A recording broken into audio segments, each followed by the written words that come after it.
Viewers আসসালামু আলাইকুম। বাংলাদেশের মূল ভূখণ্ডের সর্বদক্ষিণে শাহপরীর দ্বীপ অবস্থিত। এটি বাংলাদেশের টেকনাফ উপজেলার সাবরাং ইউনিয়নের একটি গ্রাম। টেকনাফ শহর থেকে শাহপরীর দ্বীপের দূরত্ব প্রায় 15 কিলোমিটার। আনুমানিক 40,000 জনসংখ্যার এই দ্বীপের মানুষের প্রধান পেশা মাছ ধরা ও লবণ চাষ করা। এই দ্বীপে হাটবাজার, স্কুল, মাদ্রাসা, মসজিদ ইত্যাদি সবই রয়েছে। প্রচলিত আছে বর্তমান মূল ভূখণ্ডের সঙ্গে যুক্ত থাকলেও অতীতে এটি ছিল একটি দ্বীপ। শাহপরীর দ্বীপের বর্তমান দৈর্ঘ্য 5 কিলোমিটার এবং প্রস্থ 4 কিলোমিটার। পূর্বে এর আয়তন ছিল 15 কিলোমিটার দৈর্ঘ্য এবং 10 কিলোমিটার প্রস্থ। এই দ্বীপে লাইফগার্ড না থাকায় সাগরের জোয়ার ভাটা নির্ণয়ের কোনো ব্যবস্থা নেই। তাই সাগরে নামতে হলে নিজ উদ্যোগে জোয়ার ভাটার সময় জেনে নিতে হবে। অবশ্যই ভাটার সময় সাগরে নামা থেকে বিরত থাকুন। শাহপরীর দ্বীপে কি দেখবেন? শাহপরীর দ্বীপে 3টি সমুদ্র সৈকত ও একটি জেটিঘাট রয়েছে। বিস্তারিত তথ্য না জেনে যে কোনো সৈকতে নামা উচিত নয়। এখান থেকে মায়ানমারের মংডু প্রদেশ দেখা যায়। আরও দেখা যায় আরাকানের বিভিন্ন পাহাড়।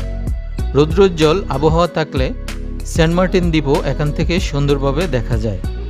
এখানে জেলেদের সাগরের সাথে যুদ্ধ করে টিকে থাকতে হয়। লবণ চাষের বিস্তীর্ণ ভূমিও এখানে দেখতে পাবেন। এছাড়াও শাহপরীর দ্বীপে যাওয়ার পথে দেখে যেতে পারেন কুতুপালংয়ের কুমিরের খামার, রোহিঙ্গা ক্যাম্প, আদিবাসী গুহা, পাহাড়ি গুহা ও মাতিনের কূপ। এছাড়াও দেখতে পাবেন টেকনাফ সমুদ্র সৈকত। তবে একদিনে এগুলো সবই দেখা সম্ভব নয়। চাইলে ট্রলারে কিংবা বোটে চড়ে সেন্ট মার্টিন দ্বীপ থেকে ঘুরে আসতে পারেন। এছাড়াও চাইলে শাহপরীর দ্বীপে তাঁবু টাঙিয়ে ক্যাম্পিং করে ফেলতে পারেন। শাহপরীর দ্বীপে অস্থায়ী বিডিআর চৌকি ও ওয়াচ টাওয়ার রয়েছে। এছাড়াও কোস্টগার্ড এখানে নিয়মিত টহল দিয়ে থাকে। তবে শাহপরীর দ্বীপে ফ্যামিলি নিয়ে বেড়াতে গেলে অবশ্যই সাবধানতা অবলম্বন করে যাবেন। গ্রুপ ছাড়া একা কখনোই শাহপরীর দ্বীপ যাবেন না।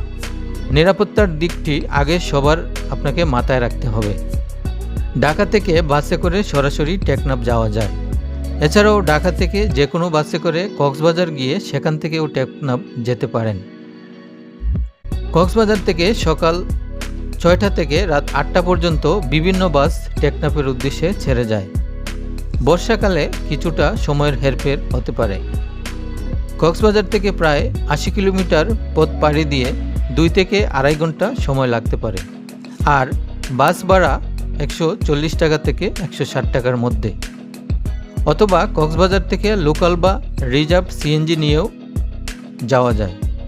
শুকনো মৌসুমে টেকনাফ থেকে সিএনজি নিয়ে শাহপরীর দ্বীপ যেতে পারেন।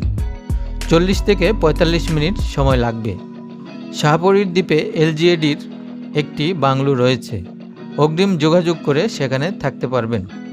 তবে শাহপরীর দ্বীপে পৌঁছে উপযুক্ত কারণ দেখিয়ে হয়তো এই বাংলাতে আপনি থাকতে পারবেন।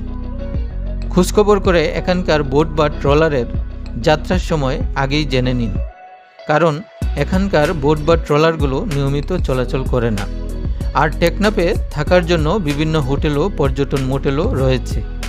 হাতে সুযোগ ও সময় থাকলে অবশ্যই বাংলাদেশের এমন একটি স্থান ঘুরে আসুন। আমাদের ভিডিওটি যদি আপনাদের ভালো লাগে তাহলে আমাদের চ্যানেলটি সাবস্ক্রাইব করে রাখুন। ভিডিওটি শেষ পর্যন্ত দেখার জন্য আপনাকে অনেক ধন্যবাদ। আল্লাহ হাফেজ।